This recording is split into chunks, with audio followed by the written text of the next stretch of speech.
L'éditorial du Figaro. SOS Entreprise par Gaëtan de Capelle. Sauvé au terme d'interminables discussions et d'un affligeant compromis avec le PS, Sébastien Lecornu tient enfin son budget. Mais à quel prix ? Parmi les quelques succès à mettre au crédit de la présidence Macron, figura en première place la consécration d'une politique économique tournée vers les entreprises. Avec un pari simple, mieux elles se portent, mieux les ressources de l'État sont assurées et mieux vivent les gens. Sans croire au mirage de la naissance d'une Startup Nation, il faut bien croire que peu à peu s'était répandue une nouvelle atmosphère encourageant l'entrepreneuriat, l'initiative privée, la prise de risque, la volonté de réussir.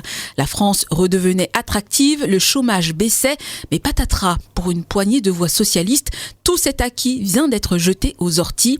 La loi de finances votée au forceps consacre non seulement l'abandon de cette stratégie de bon sens, mais renoue en plus avec le vieux démon de la distribution d'argent public, celui-là même qui a ruiné la France. Le coût exorbitant de notre modèle social n'a pas été allégé d'1 €, mais au contraire alourdi de dépenses nouvelles, au premier rang desquelles l'abandon de la réforme des retraites.